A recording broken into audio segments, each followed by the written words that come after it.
thank you for being with us today. So I was saying to Leah, I have known her, and Carol, correct me if I'm wrong, I think from the day after she was born, right, when I went to the hospital to see her. Carol and I have been friends and colleagues for a long time, and she's grown up. So we're delighted. She's very busy as a stage manager and just told me she's going on tour soon. You can fill us in on that. Leah been very busy, but she's fit us in, which we appreciate. So I think a lot of us are theater goers, or certainly were pre-pandemic, and hope to be going again if we haven't started back already. The stage manager plays a very important role, but it's one that most people who sit in the audience really don't know, don't understand. So, and somebody earlier today said, oh, a stage manager moves chairs around, but I suspect you do a little more than that. Sometimes. So Leah has a presentation. As usual, I will put a note in chat. Feel free to let me know. You have questions, comments. There'll be time for discussion at the end. As always, we welcome what you have to say. So Leah, thank you for being here, and the stage is yours. Thank you so much. Hello, everyone. I'm so glad to be here. I'm going to go ahead and share my screen. And then I'm going to, there we go. All right. I want to see my face. That's the only one I want to see. So this presentation is called From First Rehearsal to Opening Night, How a Stage Manager Puts It All Together. As Judy said, I am based in New York. I'll tell you a little bit about myself, and then we'll jump right in. So that's me. Hello. So I am a freelance stage manager. I went to college in Northfield, Minnesota, actually with Karen's niece, Julia. So what a tiny world that is. So I went to school in Minnesota, and I have a degree in theater, just a general degree in theater, a Bachelor of Arts. I graduated in 2013 from college, and then I moved back here to Louisville, Kentucky to do a 9-month professional internship at Actors Theater of Louisville, which is was at the time one of the largest regional theaters in the country. They're going through a bit of change right now, but I did a 9-month professional internship with them. Then I actually stayed on staff with Actors Theater for about 5 more years after my internship, and then I moved back to New York, which is where I am now, although currently in Louisville, Kentucky. Let's see. There we go. Since moving to New York, I've had the pleasure to work on a number of off-Broadway productions, which I feel really lucky about. A couple of notable ones, or ones that have been favorites of mine, are Broadway Bounty Hunter, which is a new musical that we did back in 2019, written by Joe Iconis, who also wrote Be More Chill, which was on Broadway at the time. Was super fun, just a real wild ride. We did that down at Greenwich House Theater. And then this second photo is from the Nosebleed, which we just closed at Lincoln Center Theater. I've had the absolute pleasure of working at Lincoln Center Theater 3 times since I've moved to New York, and it is a dream. I love Lincoln Center. And LCT3, which is the company, or the subset of the company that really focuses on new work, which we'll talk about later. They have the space up above the Vivian Beaumont. It's called the Claire Tao Theater. It seats about 110 people. And we just closed the Nosebleed at the end of August. So that's what I've been up to. Additionally, I am a member of a union. I'm a member of Actors Equity Association, which, despite the name, which many stage managers have an issue with, is both the union for actors and stage managers. And it is important for actors and stage managers to be in the same union, just because we work so closely together. It's important that we have the same rules, the same bargaining with the theaters, just because we do work so hand in hand. There are other unions involved in theatrical productions, like IATSE, which is the stagehands union, but Actors Equity Association is for actors and stage managers. So what is a stage manager? This is the number one question that people ask me when I tell them what I do. And even stage managers are a little bit divided on how exactly to define what our jobs are. Hopefully over the next, 45 minutes or so, you'll see that it really is kind of a very nuanced job, and there are a lot of aspects to it. But it also is a job that really feels like it leans on that other duties as assigned kind of mentality. So it's really hard to say, this is what we do, this is what we don't do. So there's always a debate about, can you define what stage management is? Do you just know what it is? So, but hopefully at the end of this hour, you'll have a little bit better sense of sort of what is happening backstage and above your head often when you go to a show. I would say at the very base of it, stage management is, if I were to put it in sort of non-theatrical terms, in a more corporate term, it's project management. Stage management is coordination of all of the departments, all of the people, making sure that the vision that the director and the designers have is being executed safely, correctly in the way that they have laid it out, all of that kind of stuff. So often if I'm talking to someone who's not in theater, I'll just describe it as project management. This other question that comes up a lot, and again, the stage management community is sort of largely divided on, is a stage manager an artist? We work in the arts.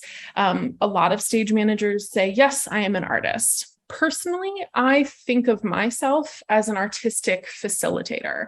I think that, for an actor, for a director, for a playwright, to do their work, which is often very vulnerable. They're putting a lot of themselves out in the world for scrutiny, for praise, for viewing. And that takes a lot. That takes a lot of bravery, I think. And I think that stage management is the sort of foundation that makes a safe and comfortable place for these artists to do their work. So I think of myself as an artistic facilitator. A lot of stage managers do say, yes, I am also an artist, which, everybody's very entitled to I guess I would say everyone's entitled to their own opinion about their work. And then the other thing that we'll touch on a little bit is that within the field of stage management, there are different jobs. There are different job titles, and there's sort of a team hierarchy. So you'll hear me talk about a production stage manager, or just simply a stage manager, versus an assistant stage manager. And I'll go into a little bit of detail about what those two things are, but just know that when we're talking about stage management, it's not just one job. There are a lot of people on a team who work together to get all of these tasks and all of these functions completed. This photo is just one from rehearsal that I really like, that really sort of, to me, really sort of sums up like what my life looks like in a rehearsal room. Always got my laptop, always got my script, always got a lot of paperwork, and usually pens and pencils galore. Mm-hmm.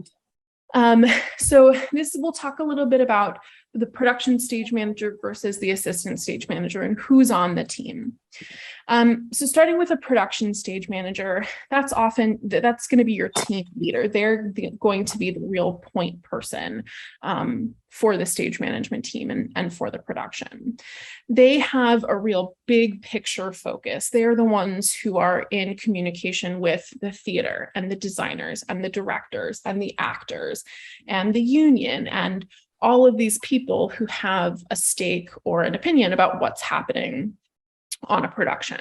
And it's the production stage manager's job to take all of that information, to kind of compartmentalize it, and then decide how to disseminate that information. There's a lot of scheduling and communication. It is a lot of, sometimes it feels like office work, sort of more traditionally. And they're the person who we call it running the room. So in a rehearsal room, in a tech rehearsal, there's got to be one voice to listen to, and that's the production stage manager. They're the one who's making sure that we're taking breaks on time, that things are happening safely, that, all of that kind of stuff. And then they also call the show, which we will get into talking about what that is, and maintaining the show. So once the director and the designers and everyone have left after opening night, it's the stage manager's show. It's the stage manager's job to make sure that the vision is being preserved. And then we go to the assistant stage manager, which there will be 1, 2, sometimes even 3 assistant stage managers, depending on the size of the production. So if you have something like Wicked or, a big musical like that, they're going to have 3. The Lion King has a team of, I think, 5 stage managers on their team, just so that all of the work is getting done. And then occasionally you'll have production assistants, we call them PAs, sometimes akin to what an intern might be doing, but often given more responsibility. But it just, again, will round out the size of the team, because, on big shows, there's a lot of work to be done, a lot of tracking to be done, a lot of places that people need to have their focus. So I guess, for example, a friend of mine just went out with the Tina tour, the Tina national tour. And in their rehearsal room, they had a production stage manager, 2 assistant stage managers, and 3 production assistants. So they had 6 people on their team. On the other hand, my show at Lincoln Center, a smaller show, a smaller space, I had myself, the production stage manager, and 1 assistant. So there were 2 people on the team. So it really varies. The assistant stage manager, though, in practice is a little bit more detailed focused. If the PSM is big picture, the ASM, and we just refer to them by their acronyms, the assistant is more detail focused. They're working on where the props are going, what's happening backstage, scene shifts, costume tracking, making sure that people are wearing the right clothes, holding the right things, saying the right lines, that kind of stuff. And then an assistant stage manager will also have a backstage track, we call it. So during a performance, the production stage manager is typically not backstage, and the assistant stage manager is the one who's backstage in the dark, running around with everyone. So that's sort of the difference between those 2 jobs. I will talk sort of for the rest of the afternoon, I'll talk a little bit more generally about stage management, but this is just sort of who's in the room. So the basics of stage management, I have broken down into sort of 3-4 sections, which we'll talk a little bit more in depth about. The first is pre-production, so before rehearsal even starts, and the rehearsal process. This photo is of something called a spike map.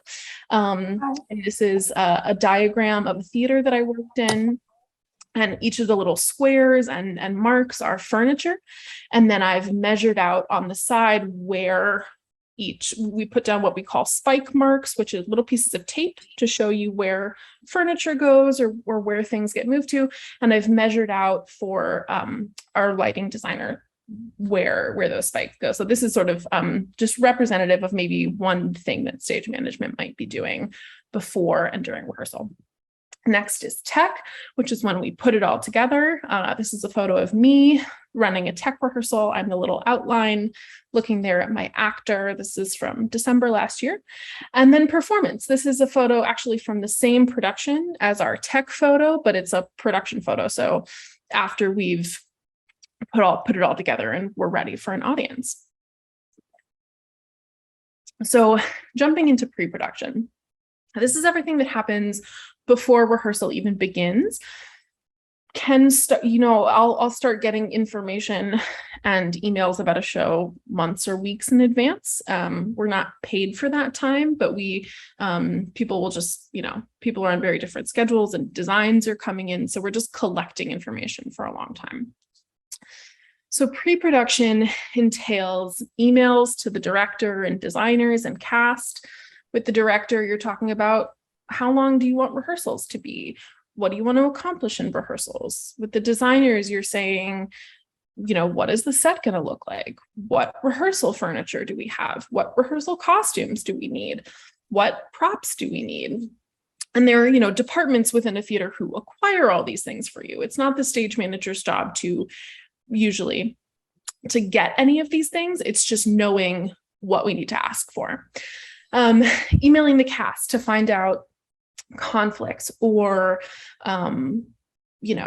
medical information or emergency contacts, or, anything that you need to know about people who you're going to have in the room with you for, for weeks. Sending them information about where we're rehearsing, when we're rehearsing, all of that kind of stuff. Meetings with designers and the theater. Within the theater, might meet with general management, they run the theater and they tell you the rules of the space or the theater or the organization. Production management, who oversees the physical building of the set and the costumes and the props and hanging the lights. Meeting with the technical staff, the crew chief or a technical director who will take you to the theater and say, this is what it's going to look like. Because, you just need to have all this information. Because, in rehearsal, someone might say to you, how much space exists when you get off stage? How much space is there until the wall of the theater? You need to know this information. Excuse me.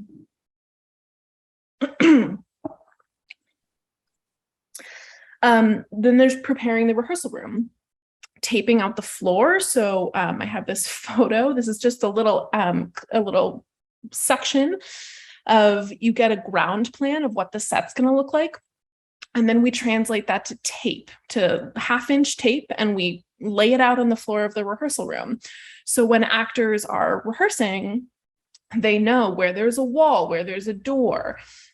This particular tape job, I think I took a picture of it. This was for my intern year. This was for Noises Off, which, if anyone has seen it, is a very complicated show where the set turns around. Excuse me.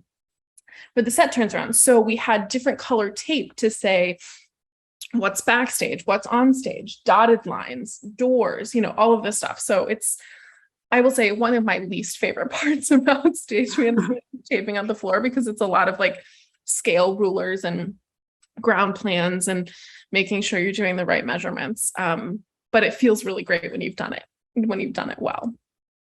And then paperwork. So much of stage management is making sure you have documents to aid and track everything. So a props list, and I'll show you examples of these things. A props list of everything, every prop that we're going to need. A scene breakdown, who's on stage when. Contact sheet, obviously important. A daily call, which is what we call our daily schedule, which we send out every day. Who needs to be at rehearsal tomorrow? A rehearsal report, which is where we email the theater, the designers, to say what happened in rehearsal today. Because not everybody is at rehearsal all the time.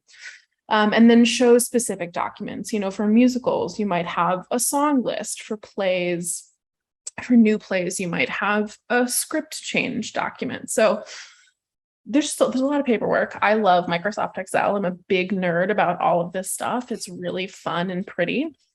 And so I have a couple of examples. This is a props list from a show called Residence I did. You'll see it's broken down by scene and then by page, and then what the prop is, and if there's any notes about it. And there's a column to say if we have an item for rehearsal, and then if we have the real item, the performance item. This is just one page, but an example of what that document might look like. This is a scene breakdown, one of my favorite pieces of paperwork I've ever made, for a show called The Corpse Washer that I did here at Actors. This is an entrance exit plot, basically. So everywhere you see a number, that's a page number. And then we have the scene numbers about, I think a little bit has been cut off. And then where you see a little X, that means that person is on stage. And then green is when they entered, red is when they exit. And the little numbers 4:30, 7:30, we were working in a theater in the round. So that just helps us. That's what we called the exits. So this was really helpful because I handed this over to our costume department. So they knew where people needed to be when they had to put different costumes on. This is another piece of paperwork, one of my other favorite pieces I've ever made. This was for a show that ended up being very complex and we had 3 levels of action happening. We had traps moving up and down into the floor. We had scenic movements on the stage, and then we had flies, a fly system coming in and out. And there were a lot of props as well. So in this document, what I've done is said, so this says into scene 4. So in the transition from scene 3 to 4, here are the props that are coming out. Here's what's happening with the fly rail. Here's what's happening with the traps. Here's what's happening with the furniture. Here's what's happening with the props, who strikes things, any notes. So again, you're just trying to find a way to synthesize all of the information that you're getting from 18 different departments and make it into one usable thing. And then this is what a daily call might look like. This was for a show called Beast Girl that I did at the Kennedy Center this spring. Just being very clear about when people are called, any special notes, that kind of stuff. And again, I love paperwork. I like making it look pretty. It makes me really happy. So we move into rehearsal. So rehearsal has begun. And what is a stage manager working on during rehearsal? Scheduling and attendance, making sure that actors are where they are supposed to be, when they are supposed to be there, talking with the director then after rehearsal to say, what do you want to work on tomorrow? Do we need to call all of the actors all day long? Or can we just have a couple of people show up at the beginning and then add people? So, being aware of people's time, doing a lot of scheduling. Also scheduling costume fittings, interviews, press, photos, that kind of stuff. Timekeeping. Because of our union rules, we have to take breaks at certain intervals. So making sure that we don't go over those time limits, making sure that we take our lunch break at the right time, making sure that, rehearsal ends at the right time. Tracking, blocking. This is a really big part of stage management, is when we're in the rehearsal room and the director is saying to the actors, okay, well, on this line, I want you to walk from the chair to the table and then pick up the newspaper and take the newspaper over to the other chair. The stage manager is writing down all of that information on a document that looks a little bit like this. So, or everybody has different versions of this paperwork. But this one, you can see I have 3 pictures of what our ground plan looks like. So where all of the furniture is, and then numbers. And then in my script, I'll write, 2. And at 2, actor walks to the table, picks up the thing. And we have notation that we use special so that we can write it quickly. And then we'll often draw a little picture of, what a person's path looks like. And this is really important because not everybody remembers everything that we do in rehearsal all the time. And so 3 days from now, a director might say, now on this line, did she go to the table first or did she go to the chair first? And the stage manager needs to be able to look back and say, well, you had her walk to the table and pick up the newspaper and walk to the chair. So it's really important that somebody has that information. And then you end up having sort of we call it the Bible, the production Bible that everybody knows, what's happening at any given time. This is also helpful if we have an understudy come in, if somebody needs to get replaced, you can run a rehearsal and you can say, well, at this time you walk from here to here to here. So that is blocking, tracking. There's also prop, costume, and scenic tracking. So this gets into moving chairs.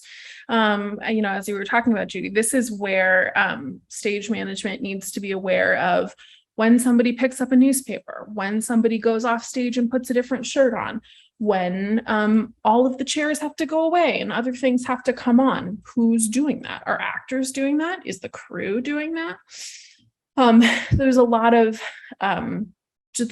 detail tracking that needs to happen.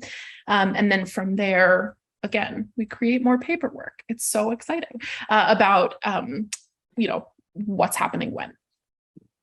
And then there's also the point of making sure that everybody is saying the right lines. So being on book is a job that is often given to, sort of the lowest ranking member of a team, because it sort of takes them out of the equation.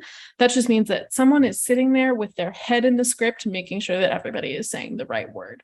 Because as actors get more comfortable, they will get off book, we call it, and they'll start to say words, from memory, but sometimes they can't remember. So they call for line and someone needs to be able to read them, what the correct line is.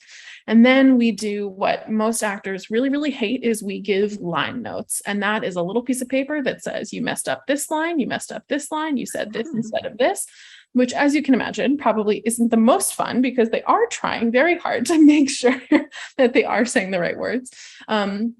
But that's how that sort of gets back to making sure that the show is consistent, is correct, that we're saying the right words, because somebody has written these words very intentionally. They chose these words for a very specific reason. And so it's our responsibility to make sure that those things are getting said correctly. And then again, as I talked about briefly, sending a rehearsal report. So at the end of every day, who was here? What did we do? Did anybody get hurt? Do we have any notes? Sometimes in rehearsal, the director will say, I really want this person to be talking on a cell phone. And that's not in the script. That hasn't been in the props list before. And so in the report, we'll say to the props department, props, add a cell phone for Judy in scene 12. And then we try to give as many details as possible. We want it to be a flip phone. We want it to look like it's from 1995. We want, all of that kind of stuff. Maybe that's a little, we want it to look like it's from 2002. All of that. So again, it just goes to communication. The stage manager's job is to make sure that everybody is on the same page, literally and figuratively, and that everybody has the same information. So then after rehearsal, so we rehearse for 2, 3, 4 weeks, and then we get into tech, which is, I love tech. They're long days, but it's really fun. This is a photo of me backstage at a show that I did back in January on Long Island at the Argyle Theater. And this is in the time of COVID. We all mask pretty intensely backstage. But I love this photo. One of our actors is a really skilled photographer. But this really sort of captures that backstage energy. We've got the blue running lights so that, light isn't bleeding out onto the stage. We've got red light, pink light coming from on stage. I'm standing next to a prop shelf. You can't really see it, but I have a headset on my head. This really, I feel like, is a photo of me kind of in my element. So during tech, we're finally on stage and we're putting it all together. We are out of the rehearsal room and we are on stage. We have all the costumes, we're putting the lights in, we're putting the sound cues in. We're using our real, quote unquote, scenic pieces that have been built. We have the full set. We're adding video sometimes. We're adding automation sometimes. So sometimes the set moves with people. Sometimes the set moves magically with a computer. So all of those elements have to be put together. And this is really where the stage manager kind of takes all of that information that we've been compiling for the past, however long the rehearsal process is. And we put it all together. And so the way that a tech rehearsal works typically is that a lot of times you just start from the top and everybody has their costumes on and you work slowly through the piece and you get to a point and the lighting designer will say, well, at this time, the lights should look like this. And then the lighting team goes and somebody taps a bunch of buttons and the lights change and blah, blah, blah. And then they write a lighting cue. And then the lighting designer says to the stage manager, okay, at this time on this line, you need to call light cue, and then they'll give you a number or a letter or something like that. And so all of the different departments are creating what you're seeing, what you're hearing, scenic, lights, sound, costumes. But it's the stage manager's job to know when all of these things happen. So they take that information and then they make it happen. And again, this is where we really get into that production stage manager versus assistant stage manager breakdown.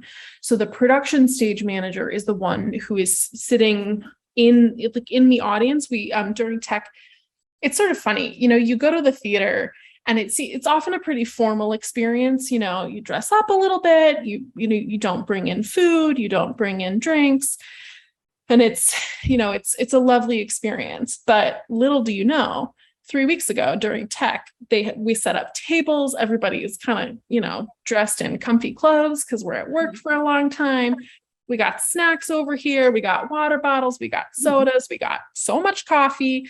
And it really is kind of fun because it feels just very comfortable. I love tech.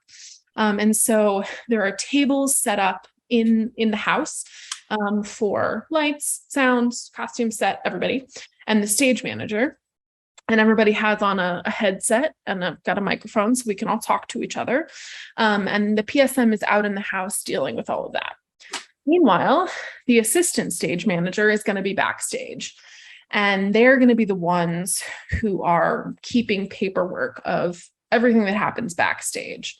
They're going to be going to the crew. They're going to be, you know, talking to the actors, making sure that we know how to get safely from point A to point B backstage and in the dark, all of that kind of stuff. And there's a lot of work that goes into preparing a space for tech. You know, you have to, like, again, you know, you're in the dark back there, literally. So you have to make sure that there's enough blue, you know, we use blue light because it kind of blends into black and darkness very well. You have to make sure that there's enough light. You have to make sure we use glow tape, that we, you know, just like glow in the dark tape to make sure that anything that's hard or could hurt somebody is visible. We use white tape to highlight cables on the floor or something that you might trip on. So there's a lot of work that goes in there. And then, you know, there's a lot of work in just terms of making sure that we have water and tissues and hand sanitizer and chairs for actors to sit in and tables that are laid out where the props go. And I wish I had a picture of this, but I never think to take a picture of it.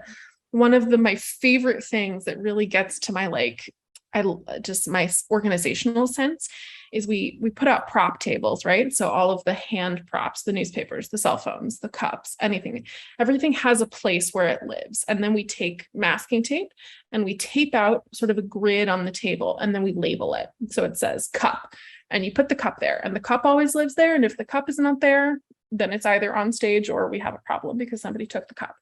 So it really helps because you can see very quickly what you have and what you don't have. And it just looks so beautiful when you tape it out nicely and you write clearly. It just makes me really happy. But I never think to take a picture because it usually happens at the beginning of tech and everything is crazy. And so there's never time, but, and so again, this, the whole thing of tech and the whole stage management team's job during tech is the coordination and execution of the directors and the designers' vision. So that's what we're talking about when we're saying the designers tell you when things happen, and it's your job to make sure that they happen at that time. And, you know, it's your job to make sure that you're listening to what the director is saying in terms of how things should feel and what they're talking to the actors about. Because, as we'll get into in a minute, eventually all of these people are going to leave, the director and the designer. So it's the stage manager's job to make sure that we have a really good idea of what the show should look like. And we figure that out during tech.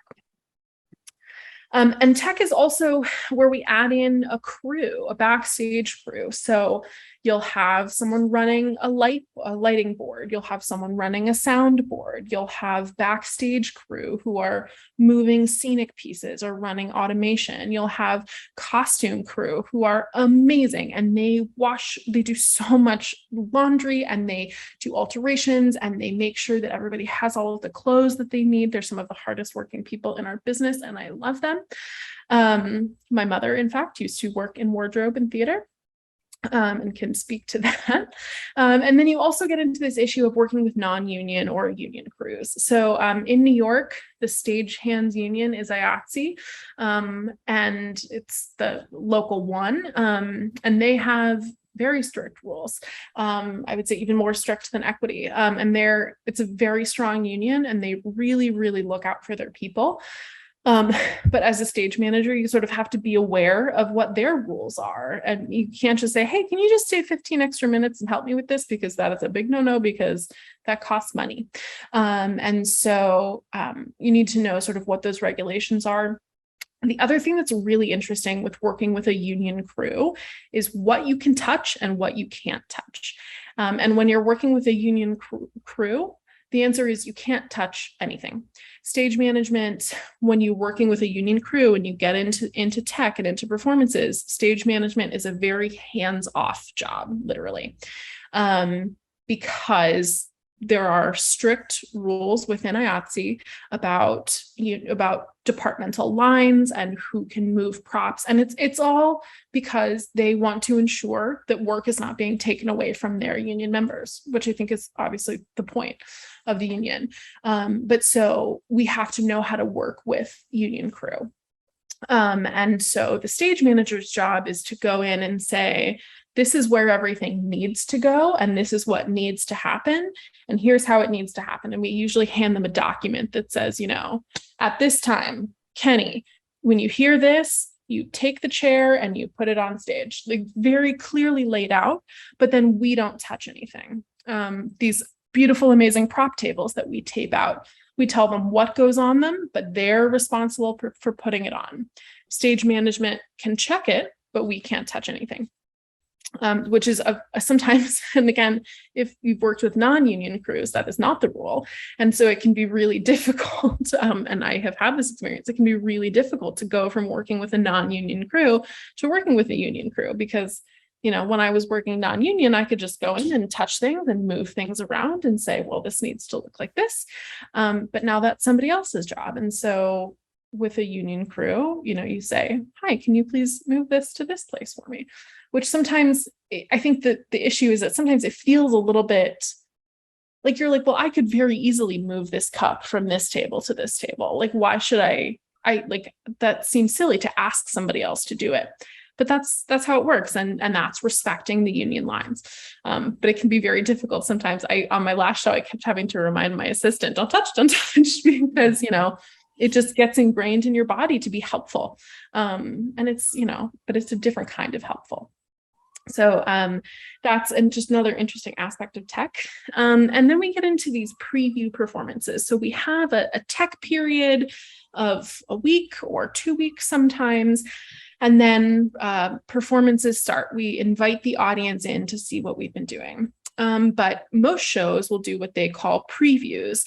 And so that is a number of performances before the official opening of a performance, where things can change. So, we will have been in tech for 2 weeks or something, and then we'll have our first preview, and we'll hear how the audience reacts to things. We'll see how it works, in real time, because I think the thing that maybe audiences don't think about is that they are a really big part of the show. The audience is a really big character in the show, because when the audience laughs, or when the audience gasps, or when the audience doesn't laugh, sometimes it affects the timing of things. And so in rehearsal, you can say, well, you'll have this much time for this quick change because there will be 10 seconds of applause, but maybe sometimes there's not, or maybe sometimes there's more. And so it really takes getting the audience into the room to make sure that everything really is kind of working. And then after a preview performance, the next day, we'll have more tech. So we go through this preview process where we have rehearsal during the day and performances in the evening. And then we get a chance to change things as we sort of get feedback about, the designer might say, I looked at it for the third time and I really hate it and I want to change everything. Or, we'll get into new work, but a playwright might say, nobody laughed at this joke, I want to take it out, that kind of stuff. Which is really interesting. It kind of keeps you on your toes. And then we get to opening night, which is always, this tech process. Again, hours are longer. We typically work later into the night. And then we've had previews. And so we're rehearsing during the day and doing performances at night. So it really, it becomes kind of tiring. And then we get to opening night. Leah, a quick question. How late into the night have you worked? I would say that probably the latest now that people are actually scheduling tech is we usually end around 10 or 10:30.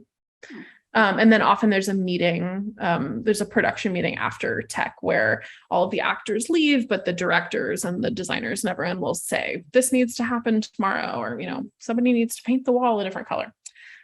So I would say that typically, once tech ends, the latest I have left a theater is probably 10:30 or 11 at night. There's been a really big push since COVID to make working hours more humane.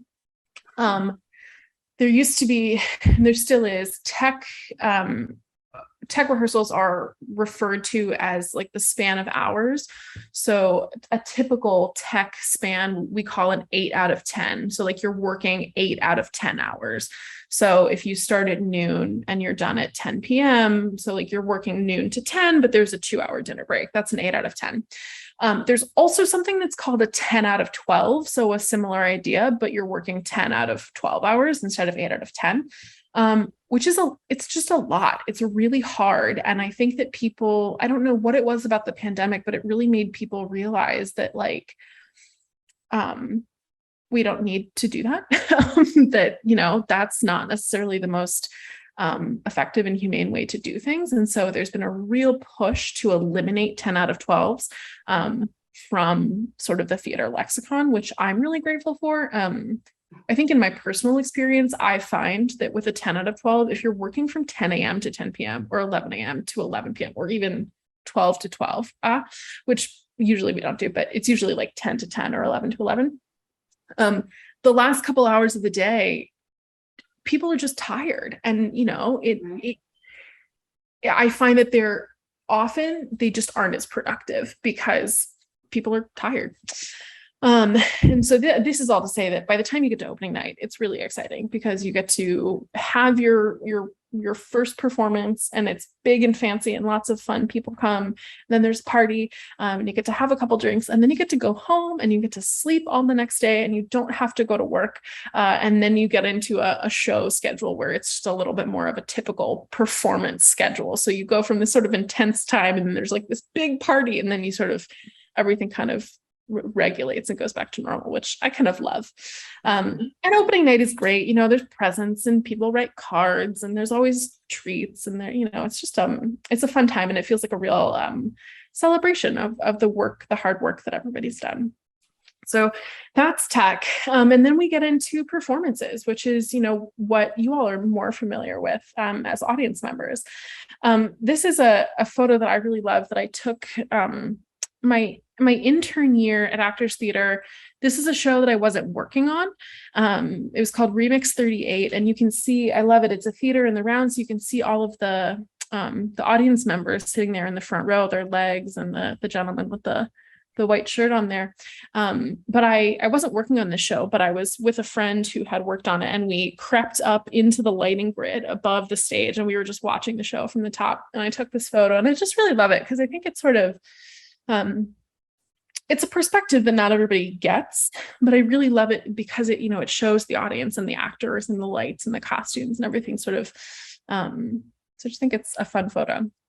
So we get into performances, and this is sort of, you know, performance periods can be 2 weeks, they can be 4 weeks, they can be 35 years in the case of Phantom of the Opera, which we've just heard is closing after a 30-year run. And so, you know, you get into some different routines, but one that's typical is that there's often some just like office work that has to happen before a performance, because, you know, what the show has opened, the director has left, the designers have left, but there's still stuff happening. People want interviews, people want photos. There might be a need for a brush up rehearsal, we call it, where, you know, you're putting in an understudy, or someone, you know, understudies, or, you know, someone new is coming to the performance, or, you know, something has been looking a little bit weird on stage and you want to take a look at it before, you know, if it's something that really needs attention. And then, but there's just a lot of communication that needs to happen. And so often I would come in, like before my show at Lincoln Center, I'd come in about 30 minutes before, and I would just check email, and I would just kind of make sure that all of that was squared away before we got into the actual performance. And then for a performance, we might have a fight call, a lift call, or an intimacy call. So this is where if there are physical fights, if people are picking people up, if there are intimate moments on stage, this is just a chance to check in, for the actors to check in before the rehearsal, so that the first time they're throwing a punch, like a staged punch or something, isn't in a performance. And so often we'll do things half speed and then full speed. And it's just a chance to make sure that the actors are feeling safe, are feeling good. They might say, well, during the fight last night, you felt closer than you normally are. And it's a time to talk about that, just to make sure that everything is, again, safety is so important. And that's a big part of this. And again, with intimacy, there's been a real push in the past few years to treat stage intimacy like a staged fight. So everything is really prescribed because, I think it's really important that as a society, we are a lot more aware of people's boundaries physically, and, just making sure that everyone feels comfortable, and intimacy is part of that. And so it is choreographed, making sure that, everyone feels comfortable with what's happening. And so treating intimacy like a fight, quote unquote, and saying, okay, well, how did that feel last night? Let's walk through those steps. And we will often on shows have intimacy coordinators who are there to really help make sure that people feel comfortable, because, it's a tender and it's a vulnerable thing, especially when you're asking people to have intimate moments on stage in view of other people. And so making sure that everybody really feels comfortable and protected, both emotionally and physically in those moments. So we'll run through that before a show. And then there's checking the preset. So again, we have all of these different departments: scenic, props, lights, sound, costumes, and all of those departments are coming in and they're making sure all the lights are turned on, and they're making sure the sound system is working, and they're making sure the costumes are ironed and in the right place. They're making sure the scenic items are all fully functioning. They're making sure the props are where they need to be. Stage management has a role in just checking in on those things. We have a checklist. We love a checklist in stage management. We'll have a checklist and go through and say, yep, I have everything I need for the show to begin. The sound department will do a sound check, but sometimes microphones need to be checked with actors. We do what's called a blackout check, because there's nothing worse than thinking you're going to have a blackout on stage and then surprise, somebody has left the light on. So before every performance, the stage manager will come out on stage, and with the electrician, we'll do a blackout check. And so we call that it's going dark in the theater. It's one of my favorite times. Everything goes dark. I usually take a really deep breath just to kind of get myself into performance mode. We make sure all the lights are off, and then we bring up the first cue, and then we open the house to the patrons.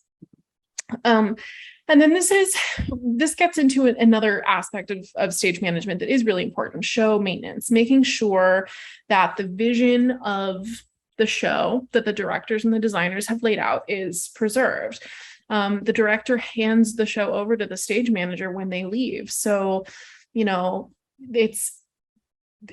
take a really active role in making sure that this is still happening. So you're watching the actors every night to make sure that they're not changing their blocking, that they're walking the same pattern every night, that their emotions aren't getting too out of control in certain moments, that their volume is staying good. And so every day before a show, you're checking in with actors and, walking up and saying, hey, this moment is getting a little too big.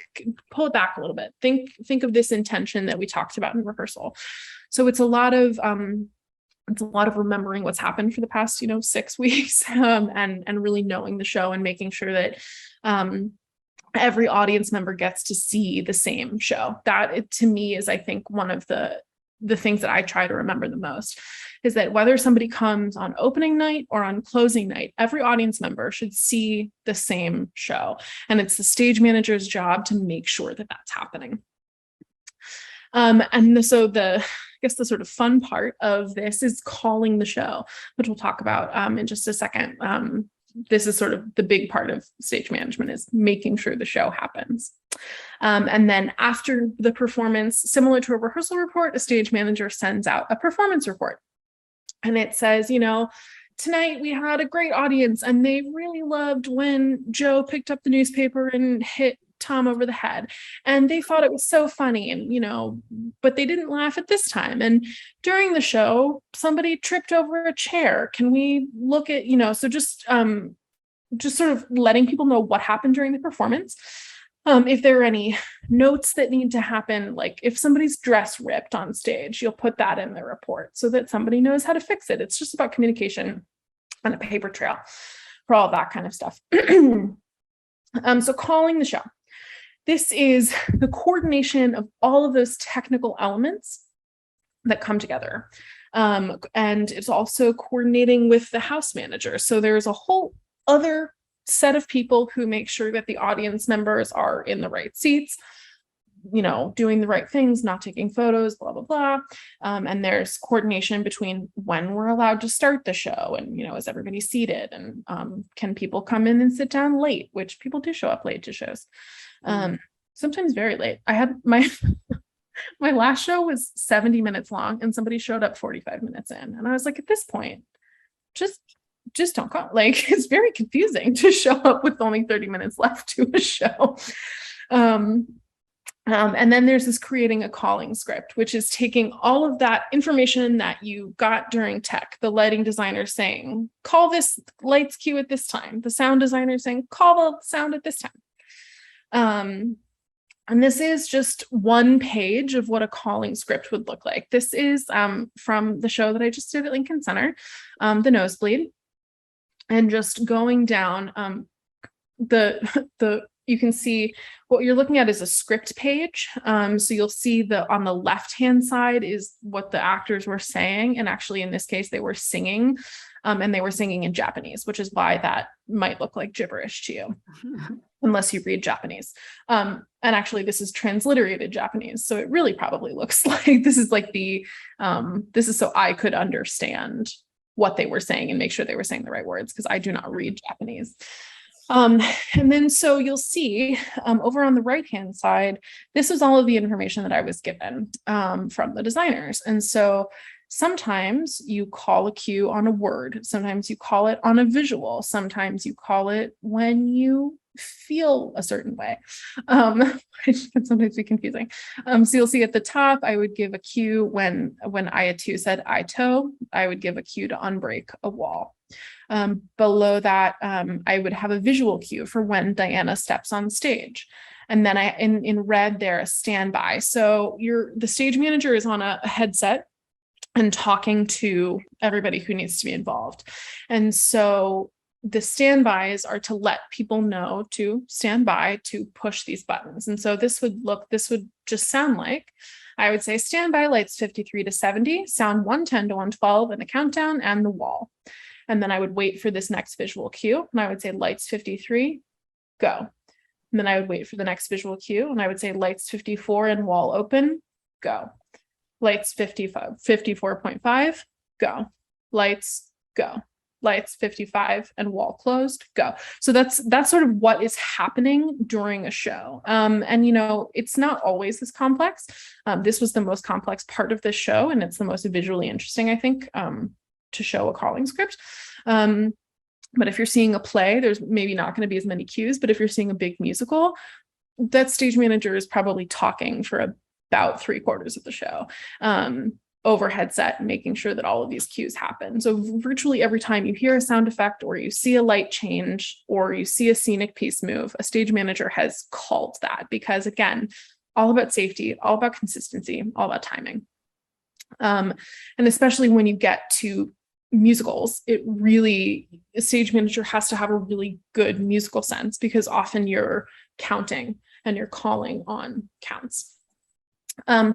So I have a little video of myself calling a show. This is just about a minute. I actually recorded this video for my mom, so I could sort of show her what I was doing. And I'll just go ahead and play this, and I hope everyone can hear it okay. And I'll sort of tell you what's going on. Also, I'm wearing a green sweater and a Christmas mask because this is a Christmas carol. So there's my headset in front of my face, and you can see I'm following along in the script and fidgeting. So I'm 124. Go.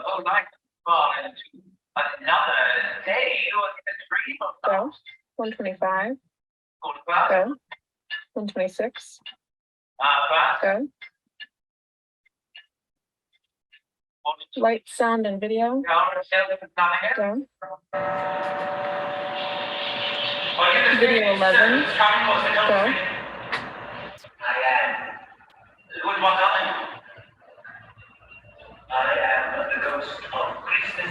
Like 68. Go.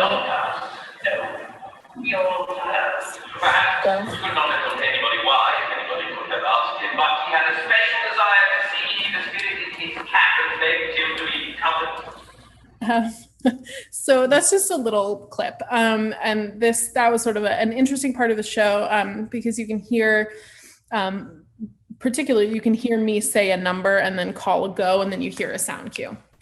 And you can hear we have the monitors on, so I can hear what the actor on stage is saying. And in this particular instance, I was sitting above the stage and pretty high above the stage, actually.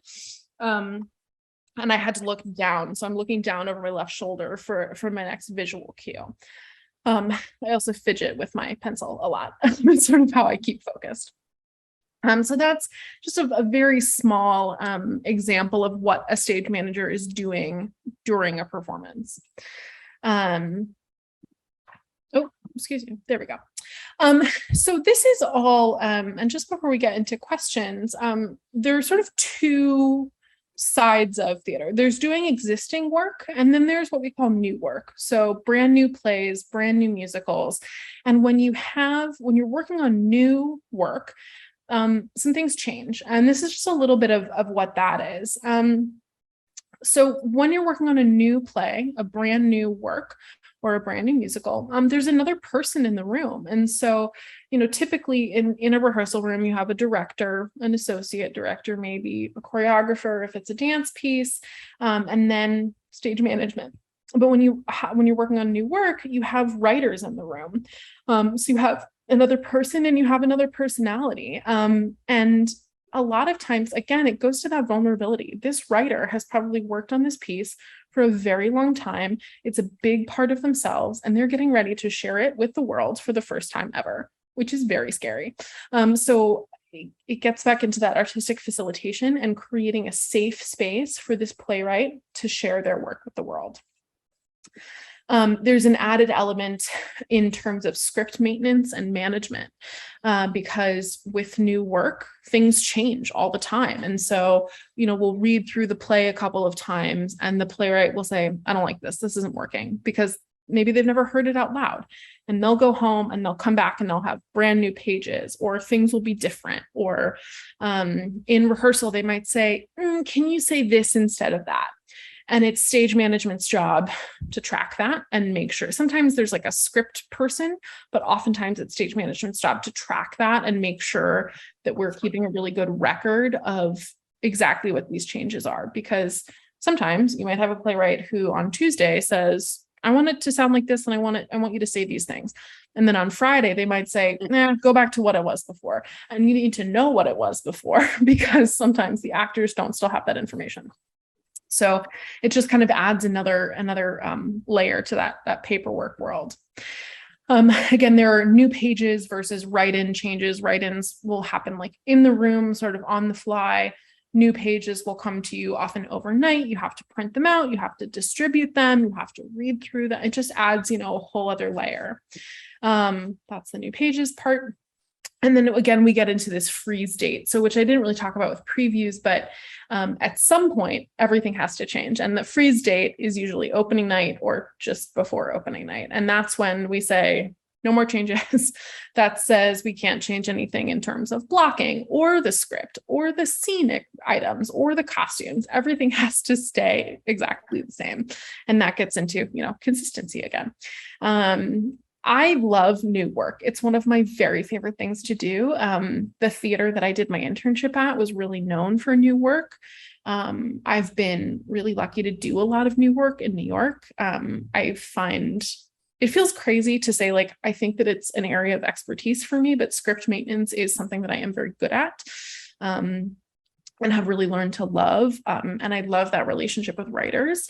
Because again, I think that they're very brave, and I love to be able to support them in that. So we've been talking about theatrical stage management all afternoon, but there are other, I call it other flavors of stage management. in various different disciplines. So you have dance stage management, which, as you can imagine, has nothing to do with what they're saying and everything to do with music. You have opera stage management, which is a whole other thing. Opera is very formal in terms of stage management. All of the actors get in theater, you expect an actor to know when they need to be on stage. In opera, you call everybody to the stage when they need to be there. Like it's a very different world. It's a very different skill set. It's all about reading music. Some theatrical stage managers don't really read music. In opera, it's a requirement. And then there's also events and TV and film. TV and film stage managers do a very different job than theatrical and operatic and dance stage managers. But also for live events, if you've ever been to a conference, I just pulled this picture from the internet, but if you've ever been to a conference like this where there's speakers and videos and all of that kind of stuff, there are people who make a living doing corporate event stage management because they have to know how to call these shows with all of these different video elements and to go into a venue really quickly and say, okay, this is what's going to happen because the event only lasts for 3 days. So each of these disciplines really have their own unique style. Again, I have worked almost exclusively in theater with a couple of little other things sprinkled in, but actually my next job is that I'm going out on tour with LEAH, which is the second company of the Alvin Ailey American Dance Theater. And so I've been learning a lot more about dance stage management. A friend of mine brought me on as his assistant. I just spent the last week in tech with them, learning, and it's different. Dancers are very disciplined. But there's also a whole lot of safety concerns that exist because, they're doing these amazing physical feats and, their bodies are so important and, making sure that they're safe and, calling cues on music. So it's really interesting, but there's a whole world out there. So now I know we have about 15 minutes. If there are any questions, I would love to try to answer them. Absolutely. Well, I'm going to I have some questions, but I want to call on Karen first. Karen has done a number of classes for us and will be doing one tomorrow on theater as well, and particularly loves Broadway musicals. And has ushed. I didn't realize that was a verb until I met Karen. Made it up. Right. So I'm going to call on Karen first, and then I have some, and then we welcome questions from everybody who's here. And Mom, I'm going to ask you about what you did. Anyway, go ahead, Karen, please. Well, I have a comment and a question. The comment should give you reason for optimism about the exclusivity of actors, because I'm sure you're aware the Actors Fund has changed its name to the Entertainment Community Fund. Yep. So maybe that's a harbinger of something happening with actors' equity. Yes, we hope so. There's a whole lot of work going on behind the scenes of people who are ready for change. So and one has been made. And my question is about notes, line notes and director's notes. Can they happen at the same time during tech if an actor muffs his lines and the director, even with the muffing of the lines, the director wants a different reading of those lines? Will the actor get both of those notes at the same time? Yeah, typically, so like if we're in a tech situation, like where a director is still present. So if we've just done a scene and someone has said a line incorrectly, and the director says, "Okay, hold, can you do this a little bit differently?" They'll talk about it, and then sort of.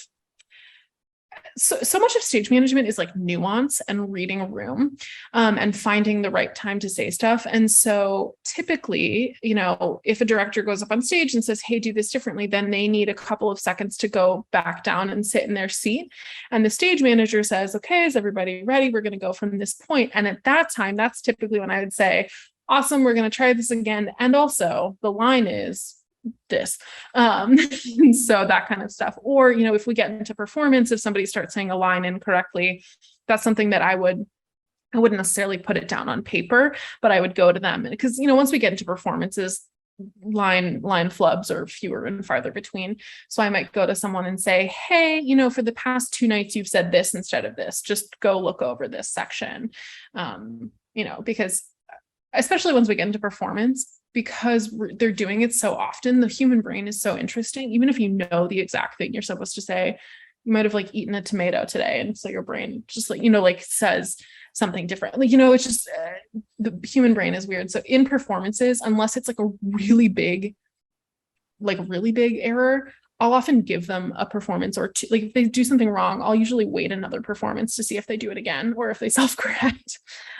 Because, and even if it's like a huge mistake, I'll go back and I'll be like, hey, and they'll be like, it was soap. And I'll be like, great, fabulous. So we're all on the same page.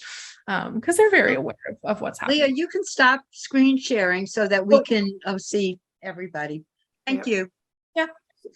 So Leah, first of all, I am absolutely in awe of how well organized you are. You are the polar opposite of moi.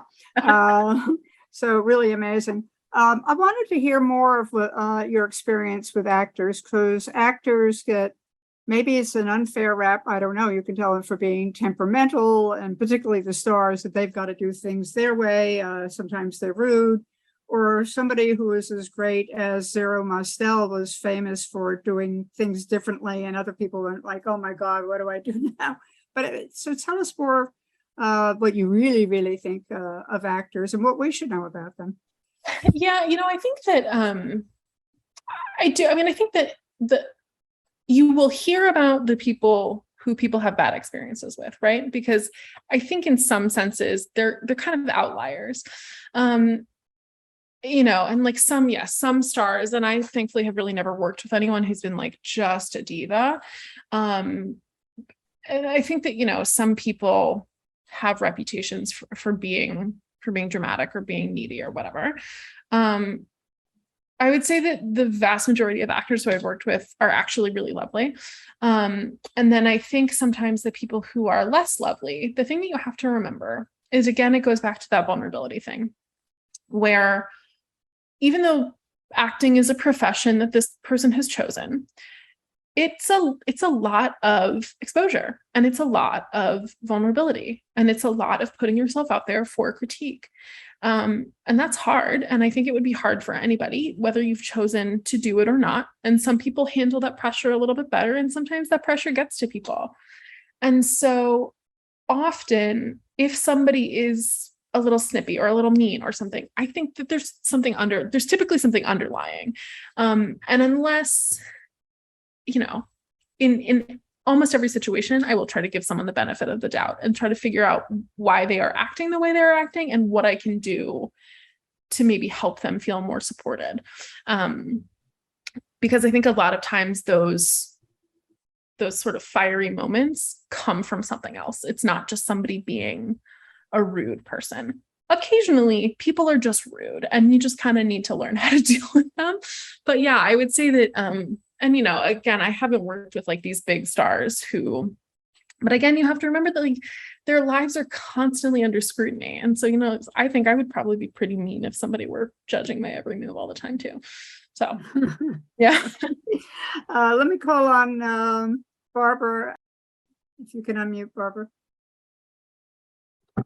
Right, myself. Following up to what Judy's question and what you were just saying, when you were talking about the stage manager and the actors and everything, I was saying specifically of the Music Man, which is an anomaly, and how close Hugh Jackman and Sutton Foster were to each other, that I think they still get together in one of their dressing rooms every night. Yeah.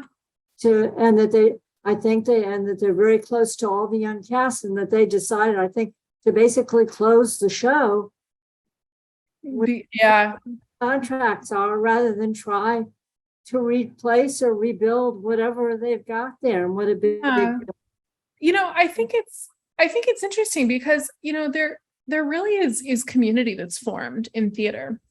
We're all very close. And I think that we have we're incredibly blessed, because for most people who work in theater is not only a profession, but it's a passion and it's a hobby at the same time, right? So we get to do all three of those things.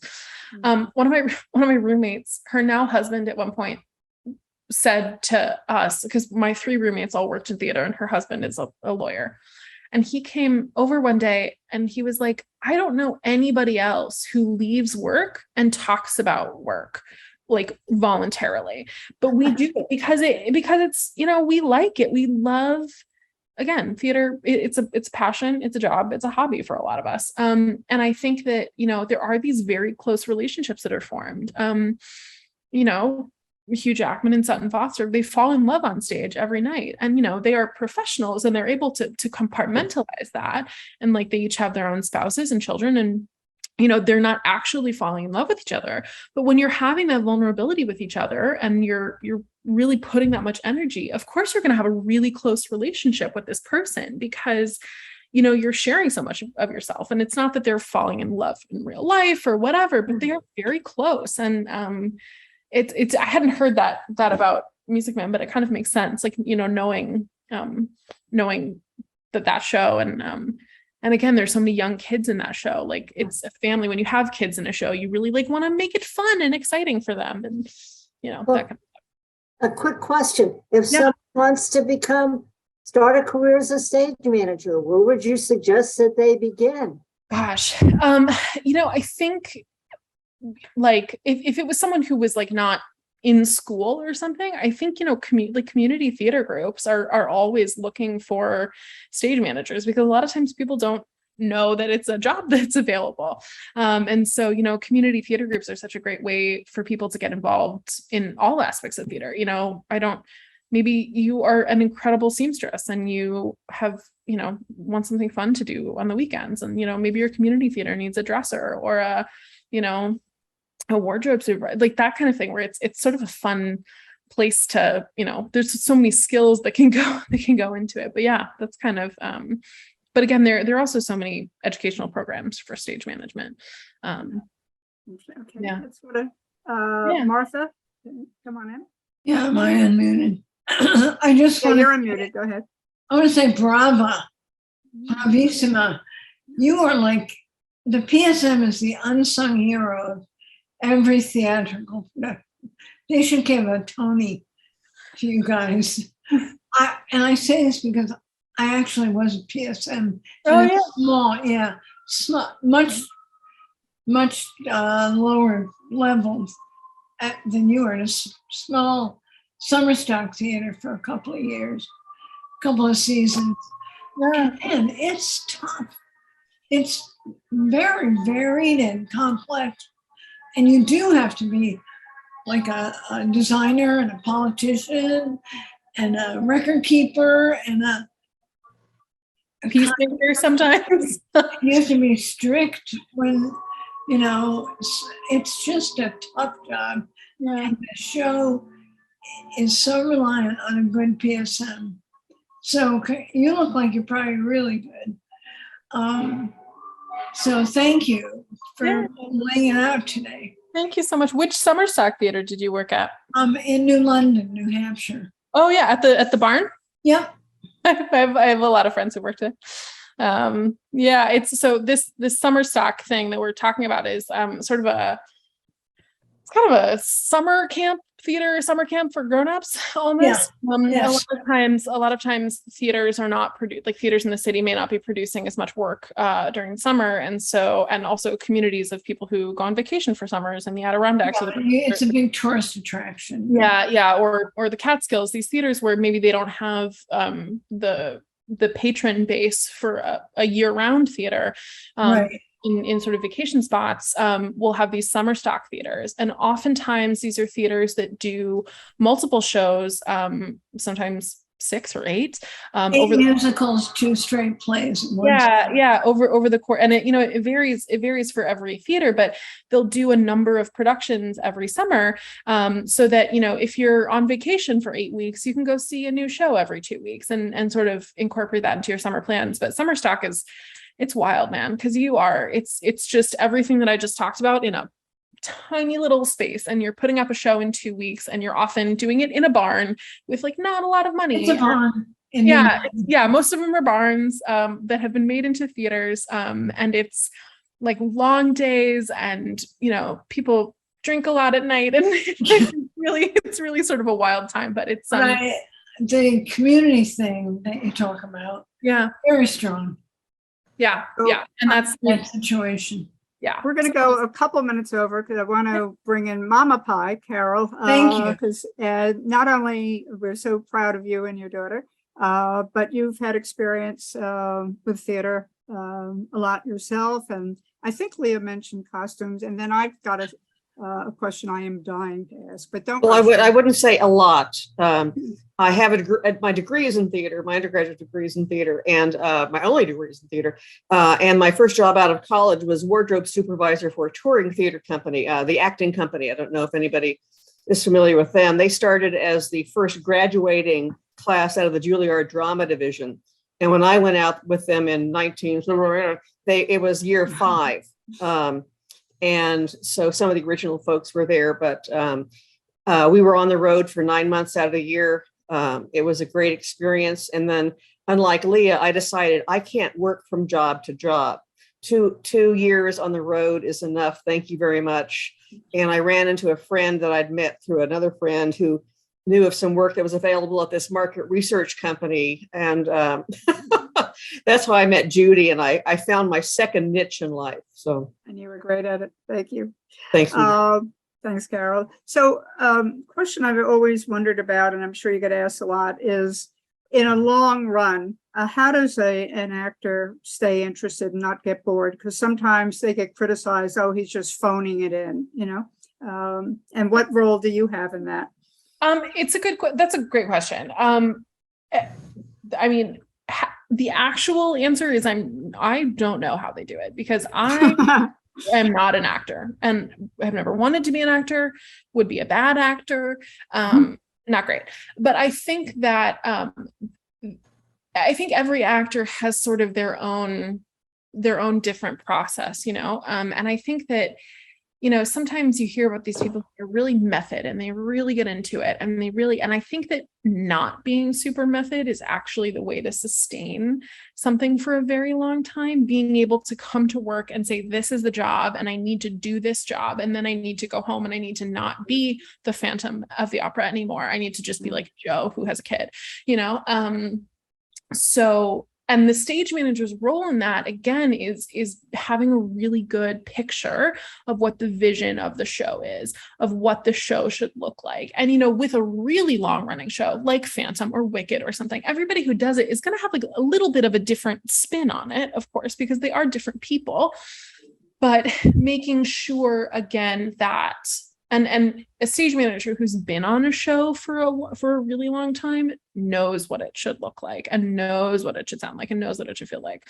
And so that's where that role of notes comes in, is that the stage man. A lot of times on shows that are long running like that, there's a lot of like cross training and substitute stage managers and all sorts of stuff.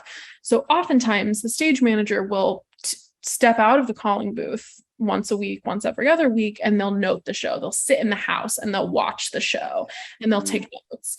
And then somebody else will call the show and somebody else will run the backstage track, and, you know, everybody's role is covered. But when a stage manager can actually sit in the house and note the show, because when you're not trying to separate your brain on calling the cues and taking notes, that's really again, it goes into that show maintenance thing of you know, checking in. And I think also on really long running shows like that, they're always, you know, bringing in new cast members and stuff.